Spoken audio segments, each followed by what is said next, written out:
Washington, D.C. declared a public health emergency this week because the governors of Texas and Arizona are busing thousands of migrants to other parts of the country. This is one of those buses arriving in Washington, and you can see the Capitol building in the background of this image. Now, so far, Texas has sent more than 7,900 migrants to D.C., more than 2,200 to New York City, and more than 300 to Chicago. And Arizona, for its part, has sent more than 1,600 migrants to Washington. Texas, when it comes to the price tag here, it has spent millions of dollars on these cross-country bus trips, more than 12 million as of August 9th. And since then, that number has likely grown quite a bit. CNN obtained this figure by filing a Freedom of Information request with the state of Texas. When it comes to reaction, here's what the cities are doing to cope with the situation. Chicago, like others, is providing food, clothing, shelter, and medical care for its new arrivals. New York sent a fact-finding delegation to Texas this week. And as I mentioned, Washington declared a public health emergency. Now, the city will spend $10 million to set up a new Office of Migrant Services. The mayors of Chicago and New York say Texas Governor Greg Abbott is using the migrants as political pawns. It's just a mean and cruel thing that he's doing. He's just totally disregarding the human part of this. There's a humanitarian part of being an American, and I think that there's nothing more anti-American than what he's displaying right now. This is not a governor who wants to collaborate and cooperate with us. There's a way to do it. It's real simple. Pick up the phone, send me an email. That to me would show that importantly, that he's regarding these folks as human beings who are deserving of respect and dignity and not treating them just like freight to be shipped across the country. Chicago Mayor Lori Lightfoot, who you just saw there, she joins us. And now, Mayor Lightfoot, thank you for coming on the show. So we want to note that clip we just played was from Tuesday. Have you heard from Governor Abbott or anyone from his administration since then? No, unfortunately, I have not. And frankly, I don't expect to.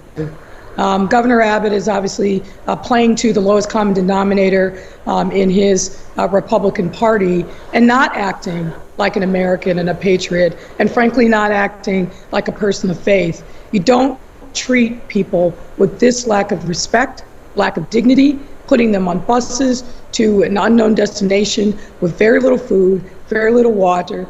They have very little that they need when they're on these multiple hour cross-country bus trips.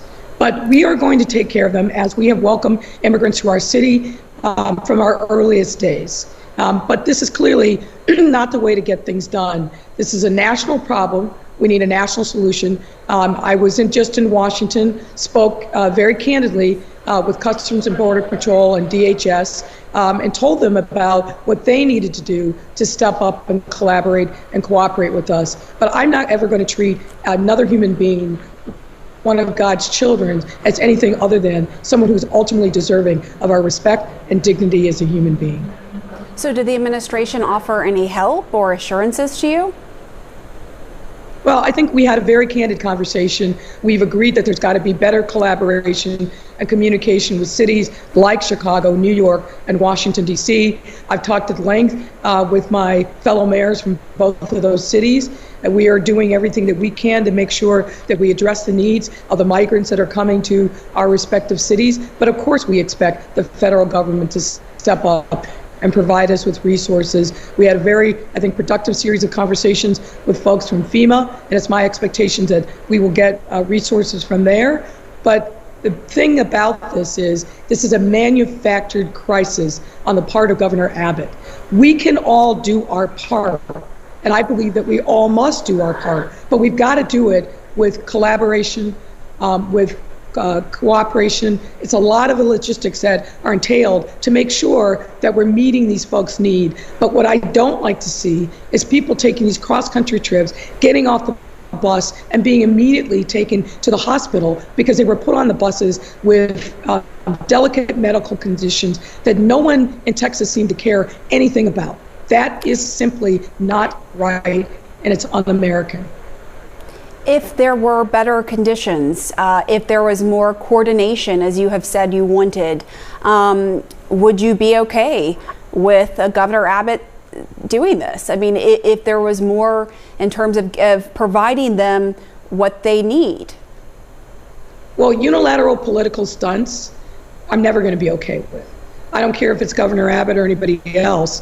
And what he's trying to do is play to the lowest common denominator in his party to burnish his credentials when as a candidate for president in 2024. But I think Americans see him for exactly what he is, and frankly, I hope Texans see him when it comes to the polls in November.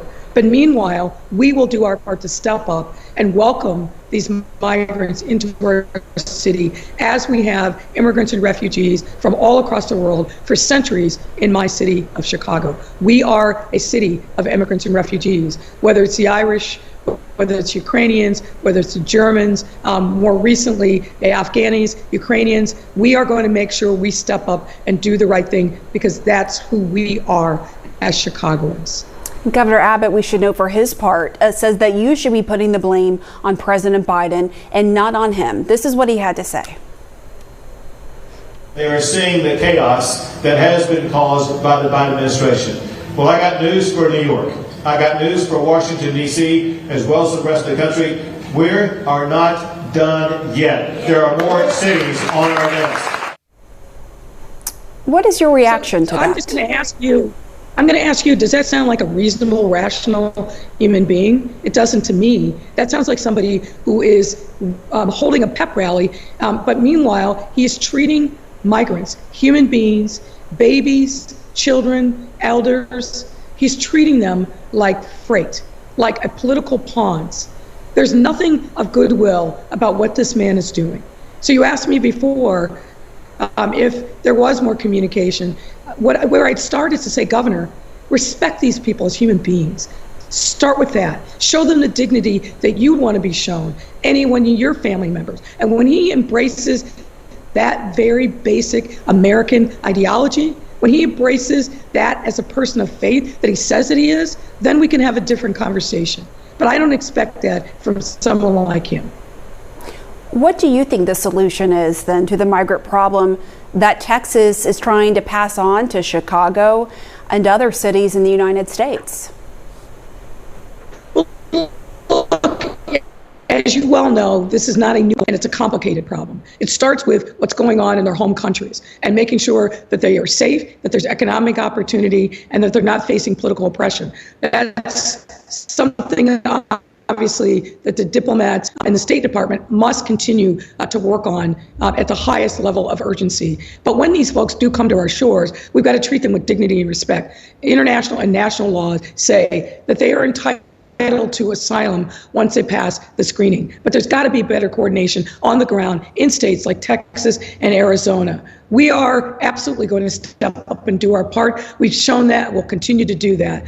But we've got to make sure that there are resources, that there's housing, that there's opportunities for these families to be able to integrate themselves into the communities that are their ultimate destination. And it cannot be a manufactured crisis by ambush, what we're seeing now. Someone needs to step in and intercede to stop this madness that is being manufactured at the expense of these human beings by Governor Abbott. I want to just ask you before we let you go about some of these reports that are coming out of some of these migrants being sent that are being sent to Chicago being housed outside the city, and some local officials are saying they weren't notified in advance. Here's what the mayor of Burr Ridge told the Chicago Sun-Times. He said the mayor of Chicago complained that she wasn't given any information by the governor of Texas, which she has the right to get information, and I agree with her. She should have, or somebody from the city who made this decision should have reached out to me or the village of Burr Ridge and let me know, just because I'm just as frustrated at her as she is with Governor Abbott. And Mayor, you were just talking about how coordination is so important. I'm wondering, what do you say to that? Well, I agree that coordination is important. This was a decision that was made by the state, not the city of Chicago. But we will be reaching out to our partners in the metropolitan area to make sure that they are up to speed as well. But that decision was made by the state, not the city of Chicago. We have asked our state government, as well as our county government and our federal partners, to step up and do more. The state decided that there were resources that were available outside of the city of Chicago to house some of these migrants, and we certainly welcome that. But we will make sure that on a going forward basis, that wherever folks are going, that the state steps up and makes sure that they are reading the local mayors into those decisions. And I'm going to do my part to make sure that that happens as well. No one needs to be caught by surprise. There shouldn't be a crisis. We should all be collaborative and communicating with each other. All right, Chicago Mayor Lori Lightfoot, thanks for your time tonight. We appreciate it.